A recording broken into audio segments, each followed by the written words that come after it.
My presentation is a bit of a wander around the houses really, but hopefully sort of like we'll pick up on sort of themes that already sort of hopefully we'll pick up on themes that Steve highlighted, and also we'll pick up issues that sort of will come from Rita and Bev later.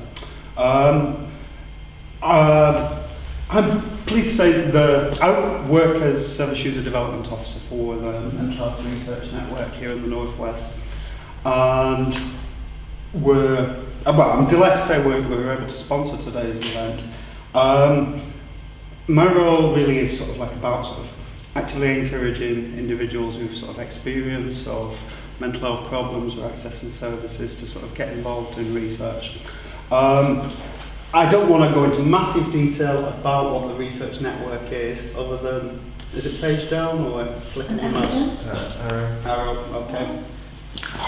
In a nutshell, that's a sort of quick statement about what the research network's purpose is.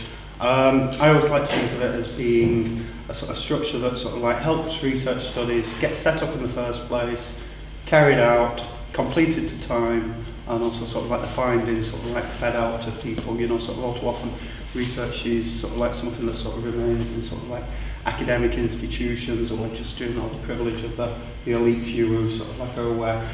I think it's everybody's business, you know, sort of, you know, to be aware of what the current research findings and stuff about mental health services, whatever, are. Like I said, my small role within that is about sort of like getting individuals who've, you know, had first-hand experience to sort of like be actively involved in the process of research. And I distinguish that from sort of like participating in research study. I mean, is there anyone here who's been involved in a research study ever? Has participated in a research study?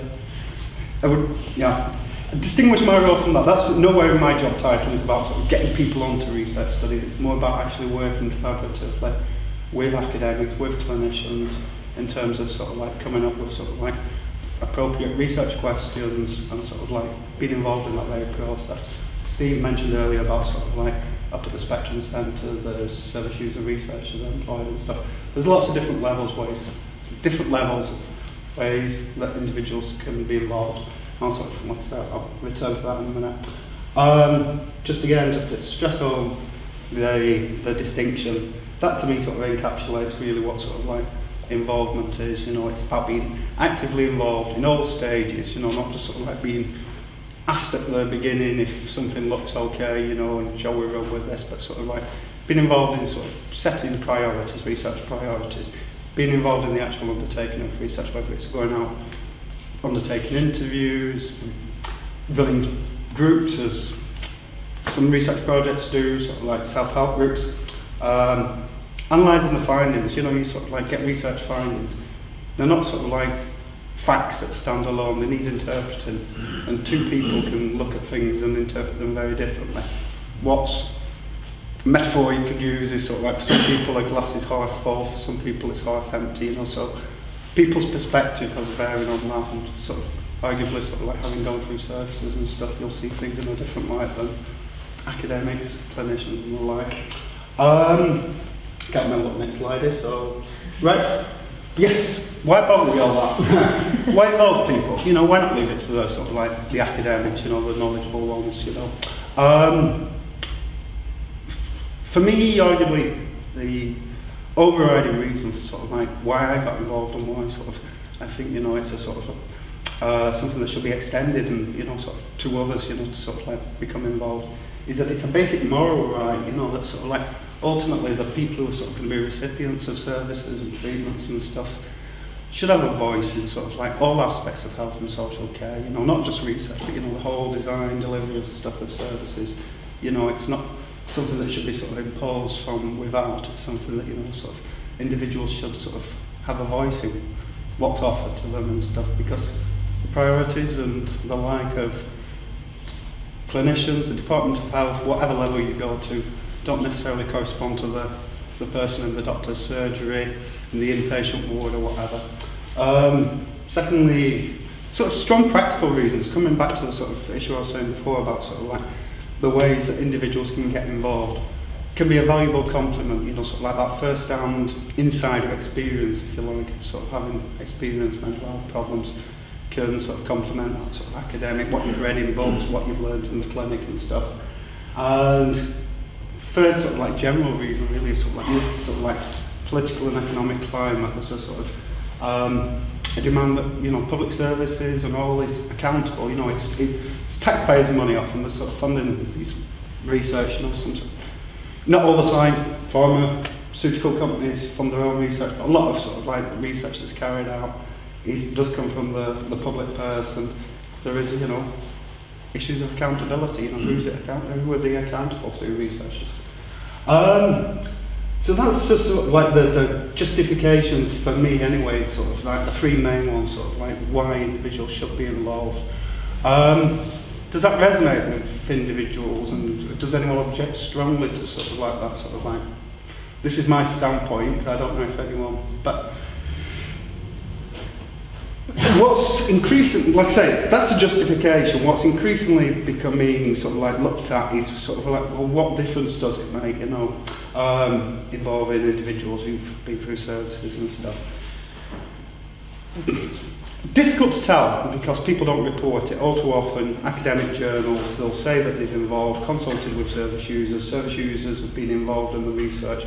But currently working on a project here with Fiona Lobban, who was on one of the earlier slides.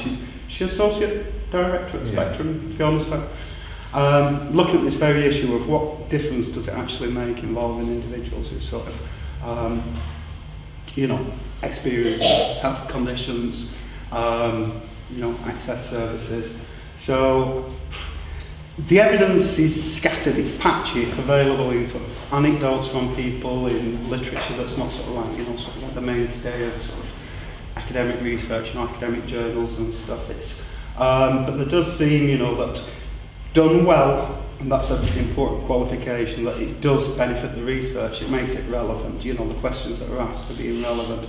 The way it's undertaken is undertaken sensitively, you know. Also, the priorities of a lot of researchers is to get the research done to time and stuff, you know, and that can often sort of like override. If you're just carrying out an interview with someone, someone's getting distressed, a massive generalisation, but sort of like somebody else who's sort of experienced similar problems is in a position to sort of like say, you know, do you want to take time out, do you want to hold the interview, whatever. That's just one example. Going right through the whole stage of research, like I say, I mentioned earlier about sort of like the analysis of the findings and stuff, and different sort of, you know, they're not facts that stand alone, you know, they're sort of like open to interpretation. And finally, that other issue of sort of like getting the sort of findings of research out there. Sort of service users are often members of their own sort of like service user groups and their own sort of like networks. Academics have their academic conferences. Service users often have sort of like, are often involved in their own local groups, and also nationally and internationally there's sort of conferences and a whole different network of sort of like disseminating sort of like the latest research findings. And really what the bit I'm sort of like moving towards, like I say, I did say this was a bit of a wander around the houses and stuff, but hopefully sort of like, sometimes I wander around the neighbourhood, it's quite interesting, especially going down the back streets and having a rummage. Is really sort of like what impacts, you know, does this have on the individuals, you know, who sort of like decide to get involved and stuff. Like I say, again, the qualification that if it's done right, I would argue it can have a very beneficial impact, and I wouldn't be doing my job if I thought this was damaging to individuals. You know, I'm not out there to sort of like mess up people's lives even further, you know, I'm sort of like, hopefully got a nice side to me and sort of like want to, you know, help people in some way, you know, not in a non-clinical way. And I've thought of was thinking of examples to use, and I thought about using examples from studies coming out of Spectrum, but I thought, well, no, this is all Spectrum day anyway, so just have a break from bipolar. Well, slight break, because unfortunately there is a bit, well, not unfortunately, there is some encroachment onto the example I used, but there's a recent program of research that I've been involved in around promoting and understanding the processes behind sort of recovering from psychosis and developing interventions based on that sort of like understanding. It's a series of sort of like research projects, five studies in total, all with sort of little separate sub-studies attached. First one is about sort of trying to develop some sort of measure. Is it possible to measure sort of like recovery? You know, people, everyone familiar with the whole notion, concept? People heard of recovery? Coming back to this again, to what Steve was saying about sort of like back in the day, when talk about people being afterwards. Yeah. Right. It means different things to different people, but is it something that you can measure? Well, the first study was sort of like trying to get something that sort of like, as best as possible, capture people's sort of experience of sort of like recovering from psychosis, and it was informed very much from a sort of like a service user perspective. Not like we're here now. It makes me want to bang my head against the wall when mental health services start up recovery teams and stuff. It's sort of like almost like an add-on to the rest of the service. Services as general, but we've got a recovery team in that bloody cupboard over there, and you know, we're ticking the recovery box. To me, it's one that the whole service should be around recovery. You know, it's something that sort of permeates every aspect of services and sort of life in general. You know, and sort of what people experience and face. So anyway, off on my bloody soapbox. So yes, the recovery programme, service user involvement. Very much, it's running at Manchester University, but one of the studies is led by Steve. So like I say, bipolar gets everywhere, but the main focus really is on psychosis. Again, these sort of psychosis, bipolar to me are sort of like somewhat artificial distinctions, you know, sort of what's psychosis, what's bipolar, what's personality. So lots of levels of service user involvement, from being co-applicants actually on the research grant, you know, sort of like there's individuals who's up there with Professor X, Professor Y, Professor Z, and service user B, you know, whatever. The service user researchers employed throughout it, and underpinning it all is a service user reference group that sort of like has met for the last God knows how many years, every other month, to sort of like input into the study. And then below that there's other levels of sort of service user involvement, sort of commenting and consulting on individual projects. And like I say, it's coming to an end now. It's sort of reached that stage of sort of like most of the research has been done, the analysis is ongoing, and so you know the findings are sort of coming out. And it seemed, you know, that it was an opportune time to sort of like look back and sort of see, review the sort of the whole process and see what sort of like people's experiences were. The researchers were interviewed. Steve, you were interviewed by the service user reference group about their experiences of sort of like service user involvement on the projects. And also the individuals who were on the service user reference group, all people, like I say, who'd been under services, wide variety of sort of backgrounds, academic backgrounds, medical backgrounds, just very widespread group. And the findings, they're available online. I haven't put a web link on, I've realised now, but just some of the sort of things that came out. Some of these are direct quotes, but some of these are sort of like statements to some of it. Is it readable? When the individuals involved on the reference group were interviewed at the end, you know, they sort of like, well, first measure of its success was just the attendance. It was constant attendance for the 4 years, for people to attend every other month for 4 years with no sort of like people dropping out is quite a judge of success. People reported that sort of like just being involved, you know, sort of like benefited their well-being, which seemed to sort of like be beneficial with the whole notion of recovery into the topic of research. You know, they increased their confidence, you know, sort of like they were, you know, they come into it, you know, sort of like after, you know, experiencing services, experiencing mental health problems, your confidence does take a battering, you know, and stuff. So getting involved did have a beneficial effect on that.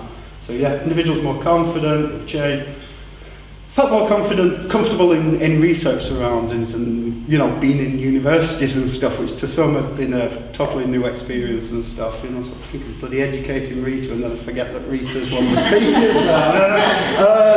Perhaps false script. Oh, so this is a quote. It opened up a whole new world to one individual who was interviewed. I don't know if it's the same individual said, you know, it gave purpose and meaning in the life, which is, you know, sort of it's a good thing. In some ways, it's almost sad that, you know, that was the thing that sort of like gave them the meaning. But, you know, it was a benefit to them, you know, sort of like if it hadn't existed, God knows. An impetus to gain more knowledge and stuff. The actual meeting, you know, process. The purpose of the group was to assist the research and inform the research, but, you know, sort of like, I think it was fun, you know, it was sort of like, I certainly enjoyed going along and stuff, you know, it was sort of like, and there was a sort of like an indirect therapeutic benefit of sort of like being involved, you know, so there was sort of like elements of self-help, you know, sort of information exchange, just sort of that socialising aspect. And it's led to spin-offs. It's met, you know, around 4 years.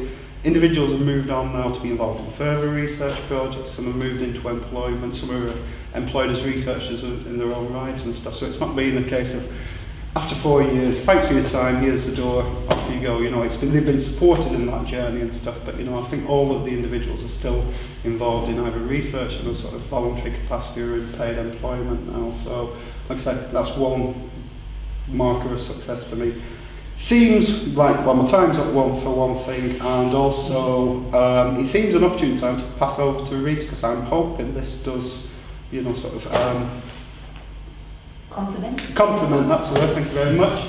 So, final slide really is, thank you all for listening. Please wrap up warm, snow's forecast for Friday, chilly week ahead. My contact details are there. I will be around also till 12:30, and then I've got a train to get to another meeting, but thanks again. Okay.